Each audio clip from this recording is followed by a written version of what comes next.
Hello everyone, देखिए आज हम करते हैं एग्जाम्पल 2.11। देखो इसमें क्या कहता है, find the relative error in z if z is equal to में a की पावर 4 b की पावर 1/3 एंड क्या कह रहा है ये आपको अपॉन में है ये a की पावर इस तरीके से है। देखो z की जो वैल्यू दी हुई है वो दी हुई है a की पावर 4 b की पावर 1/3 और फिर अपॉन में है ये c और फिर है ये d और उसकी पावर है 3/2, मतलब d की पावर क्या है यहाँ पर हमारी 3/2 है। क्लियर।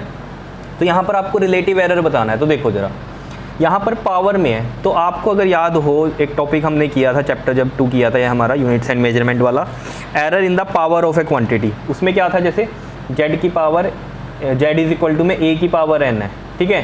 तो हम किस तरीके से निकालते थे यहाँ पर जो z जो हमारा रिलेटिव एरर होता था, इसमें हम निकालते थे ऐसे डेल्टा z/z और ये n आ जाता था आगे, ठीक है। पावर कहाँ जाती थी, आगे मल्टीप्लाई हो जाती थी और a का फिर रिलेटिव एरर डेल्टा a/a, इस तरीके से करते थे अगर आपको याद हो।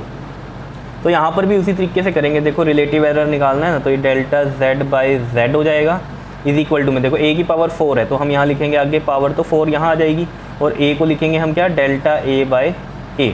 अब अगर याद हो आपको, अब कहानी कौन सी लगेगी, एरर इन प्रोडक्ट वाली। तो प्रोडक्ट में क्या होता था हमारे पास, जैसे यहाँ पर मल्टीप्लाई है, ठीक है।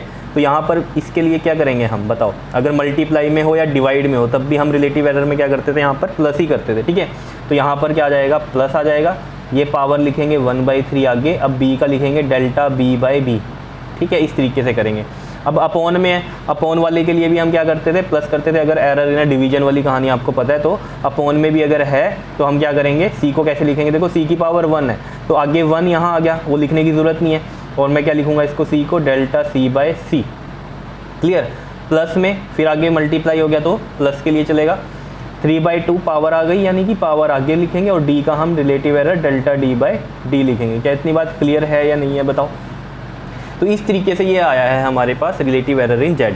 अब इसी में ये अगर परसेंटेज एरर कह देता, ठीक है, जैसे मान लो यहाँ पर हमारे पास इन सब की वैल्यूज़ दी होती, कुछ ना कुछ डेल्टा a और a की कुछ ना कुछ वैल्यू दी होती, तो हम सारी पुट करते हैं यहाँ, जो भी आता वो आंसर डेल्टा z/z का आता, यानी कि वो रिलेटिव एरर आता। अब वो कह देता परसेंटेज एरर, तो इसका ही जो यहाँ पर आंसर आया है ना, उसको हम 100 से मल्टीप्लाई कर देते तो क्या आ जाता हमारा, परसेंटेज एरर आ जाता। क्लियर हुई है बात, ठीक है। तो हमारा यहाँ पर यूज़ क्या हुआ है, error in product, error in quotient या डिवीजन वाली कहानी यूज़ हुई है, और साथ में एरर इन जो हम करते थे पावर ऑफ ए क्वांटिटी। अगर पावर दी हुई है तो हम एरर कैसे निकालते हैं इसमें, तो n आगे आ जाता है और a का रिलेटिव एरर डेल्टा a/a।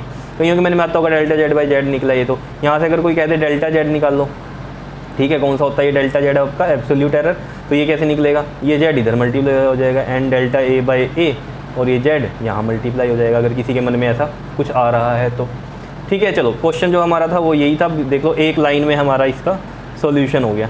क्या इतनी बात क्लियर है या नहीं है, बताओ। आया समझ में कैसे किया, ठीक है। तो ये करो। नेक्स्ट हम करते हैं 2.12, बहुत ही इंपॉर्टेंट है, नेक्स्ट वीडियो में करते हैं। क्लियर, ओके जी, थैंक यू।